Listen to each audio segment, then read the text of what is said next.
Halo semuanya, perkenalkan nama saya Kevin Edward Emmanuel Dapatalu dengan NIM 424300055. Pada video ini saya akan membahas implementasi algoritma Dijkstra dan Bellman-Ford menggunakan Python. Algoritma Dijkstra digunakan untuk mencari jalur terpendek dari sebuah not awal ke not tujuan dalam sebuah graf berbobot. Sedangkan algoritma Bellman-Ford digunakan untuk mencari jalur terpendek dari sebuah not awal ke not tujuan dalam sebuah graf berbobot, termasuk pada graf yang memiliki bobot negatif.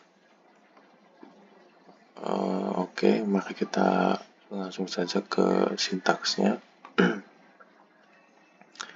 Pertama, di sini kita mendefinisikan atau mempunyai sebuah fungsi yang bernama Dijkstra yang mempunyai 3 parameter di dalamnya, yaitu graf, awal, dan tujuan. Parameter awal di sini adalah not awal pencarian jalur terpendek, dan parameter tujuan itu not tujuan pencarian jalur terpendek. Kemudian di bawahnya itu terdapat beberapa variabel, yaitu 4 variabel: jarak awal, dikunjungi, dan parent. Di sini kita membuat variabel jarak yang gunanya itu untuk menyimpan jarak dari not awal ke setiap not lainnya. Di sini nilai awalnya yaitu infinity atau tak hingga, karena jarak sebenarnya itu belum diketahui. Namun jarak dari not awal ke dirinya sendiri itu diatur ke 0. Ini jarak awal sama dengan 0, karena tidak ada jarak yang ditempuh. Kemudian di bawah di sini ada set kosong dengan nama variabel dikunjungi. Ini tuh untuk menyimpan not yang sudah dikunjungi selama proses pencarian.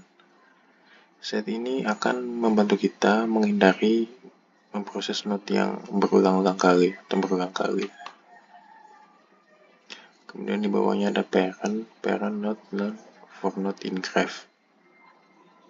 Ini gunanya untuk menyimpan not sebelumnya untuk setiap not. Ini juga kita gunakan untuk melacak jalur dari not awal ke not tujuan nantinya. Nah, di sini kita melakukan proses looping dari Dijkstra-nya. Loop ini akan berjalan selama jumlah not yang sudah dikunjungi masih kurang dari total not di dalam graf. Hal ini gunanya itu untuk memastikan bahwa semua not ini akan diproses. Nah, di bawah itu juga terdapat 2 variabel, yaitu not saat ini dan jarak saat ini. Dan diikuti dengan for not in graph, if not in dikunjungi, and jarak not kurang dari jarak saat ini, maka jarak saat ini sama dengan jarak not, dan not saat ini itu sama dengan not. Dalam proses loop ini, kita mencari not dengan jarak terpendek yang belum dikunjungi. Kita menggunakan 2 variabel di sini, yaitu variabel not saat ini dan jarak saat ini. Nah, variabel not saat ini itu untuk menyimpan not yang sedang diproses, yang ini. Sedangkan variabel jarak saat ini itu untuk menyimpan jarak terpendek, sementara yang awalnya tadi diatur ke infinity. Kita akan loop melalui setiap not yang ada di dalam graf. Jika not belum dikunjungi dan jaraknya itu lebih kecil dari jarak saat ini, dari variabel jarak saat ini, kita perbarui variabel jarak saat ini dengan variabel not saat ini. Kemudian di bawahnya itu ada if not saat ini is none, maka akan break. Nah, ini artinya jika tidak ada not yang bisa diproses, maka kita akan keluar dari proses loopingnya. Kemudian di bawahnya ada dikunjungi at not saat ini. Ini artinya setelah menemukan not dengan jarak terpendek, kita menandainya sebagai atau telah dikunjungi dengan menambahkannya ke set dikunjungi di sini, set kosong tadi. Kemudian kita lanjut, di bawahnya itu ada for neighbor, bobot in graph, node saat ini items, jarak baru sama dengan jarak saat ini ditambah dengan bobot. Ini artinya kita memproses semua node tetangga atau neighbor dari node yang sedang diproses untuk setiap tetangganya. Kita menghitung jarak baru dari node awal ke node tetangga atau neighbornya tersebut melalui node saat ini.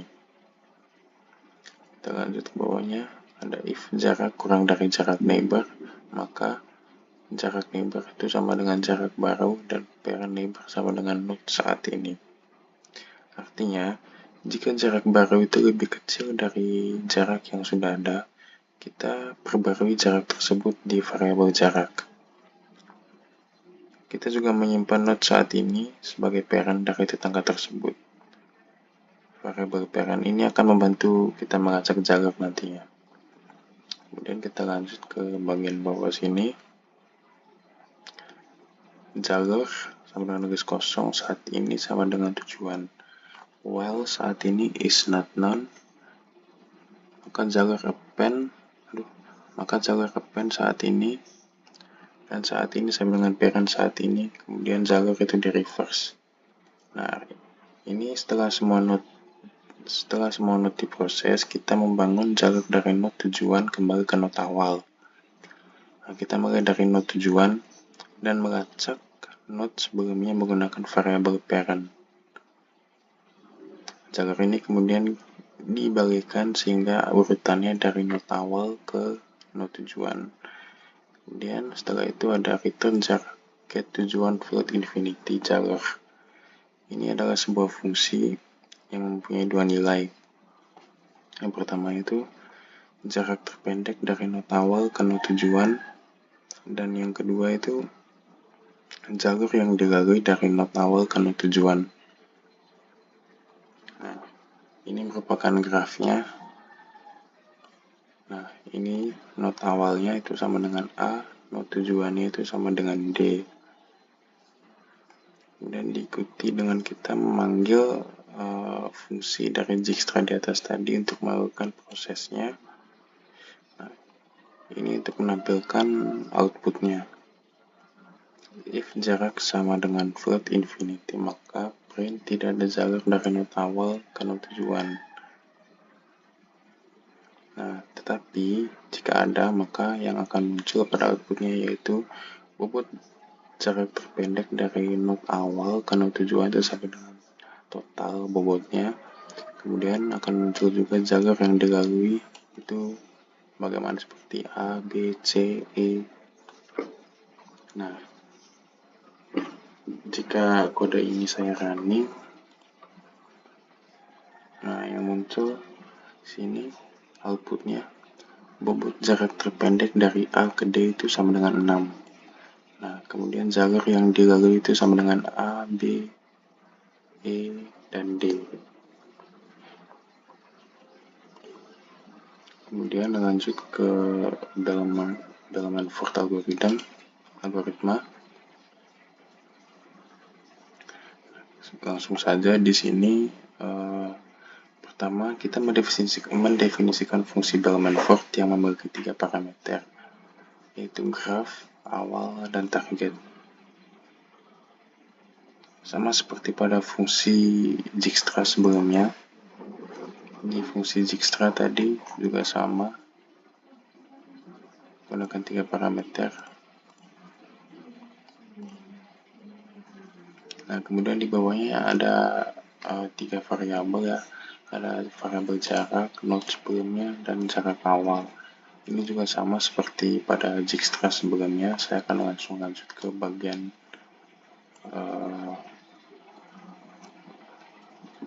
yang dinamakan proses relaksasi di sini. Di sini kita akan melakukan proses relaksasi pada bagian ini, pada bagian for in range and graph kurang 1, ke for node in graph, for neighbor, bobot in graph, node items, dan seterusnya sampai di sini. Di sini kita akan melakukan proses relaksasi pada setiap edge atau sisi dalam graph. Proses ini diulang sebanyak line graph kurang 1 kali. Karena dalam kasus terburuk atau worst case, jalur terpendek mungkin memerlukan perulangan atau proses looping yang banyak agar bisa ditemukan. Nah, selama proses loop berlangsung, kita akan melalui setiap node yang ada dalam graph, kemudian melalui setiap neighbor atau tetangga dari node tersebut, dan jika jarak dari node awal ke tetangga melalui node saat ini itu lebih kecil dari jarak yang sudah ada, kita perbarui jarak tersebut dan menyimpan node saat ini sebagai node sebelumnya, variabel node sebelumnya dari tetangga tersebut. Kita lanjut, di bawahnya ada for node in graph. For neighbor bobot in graph, node items if jarak node plus bobot kurang dari jarak neighbor, maka yang akan muncul di sini graph mengandung siklus bobot negatif. Nah, ini artinya setelah kita melakukan proses relaksasi di atas, kita akan memeriksa apakah ada siklus bobot negatif yang ada di dalam graph. Ini tadi. Nah, jika ditemukan bahwa masih ada jarak masih bisa diperpendek, berarti graph itu mengandung siklus bobot negatif, dan output yang akan keluar yaitu error atau ini graph mengandung siklus bobot negatif. Kemudian di bawahnya ada return jarak node sebelumnya. Ini sebuah fungsi yang mengembalikan dua nilai sama seperti pada Dijkstra sebelumnya juga, yaitu sini jarak itu jarak terpendek dari node awal ke setiap node lainnya, kemudian node sebelumnya di sini itu node sebelumnya yang digunakan untuk mencapai setiap node. Nah, di sini kita akan mendefinisikan fungsi baru, yaitu namanya reconstruct path, yang terdiri dari 3 parameter, yaitu node sebelumnya, awal, dan target. Nah, ini digunakan untuk membangun jalur dari node tujuan kembali ke node awal menggunakan informasi node sebelumnya. Kita mulai dari node tujuan dan melacak node sebelumnya sampai mencapai node awal. Jalur ini kemudian dibagikan sehingga urutannya dari node awal ke node tujuan. Tapi jika jalur tidak dimulai dari node awal, fungsi akan mengembalikan none, yang berarti tidak ada jalur yang valid. Ini dia, if jalur 0 tidak sama dengan awal, maka return none. Itu tadi. Kemudian di bawahnya sini ada graph. Ini grafnya sama seperti pada Dijkstra sebelumnya. Kemudian untuk node start kita atau node awal kita yaitu A, dan node target atau node tujuan kita yaitu ke E. Kemudian di sini kita akan memanggil fungsi Bellman-Ford untuk mencari jarak terpendek dan jalur terpendek. Kemudian di bawahnya itu kita akan menggunakan fungsi reconstruct path yang ada tadi di sini untuk membangun jalur dari node awal ke node tujuan. Nah, di sini kita akan menampilkan outputnya. Nah, jika jalur ditemukan, maka output yang akan muncul itu jalur terpendek dan total bobot jaraknya. Sedangkan jika tidak, akan muncul output bahwa tidak ada jalur yang valid atau ini. Tidak ada jalur yang ada antara node awal dan target. Kemudian yang terakhir di sini ada except value error SE. Nah, ini artinya jika graf memiliki siklus bobot negatif, maka output yang dihasilkan akan menunjukkan error, sama seperti pada bagian ini. Jika terkandung bobot negatif di dalamnya, maka akan error. Jika kode ini saya running atau saya jalankan, output yang dihasilkan akan seperti ini. Tunggu sebentar, saya clear dulu. Nah, jalur terpendek dari A ke E itu A, B, dan E, dan total bobot jaraknya itu 3. Oke, sepertinya itu saja yang bisa saya sampaikan pada video saya kali ini.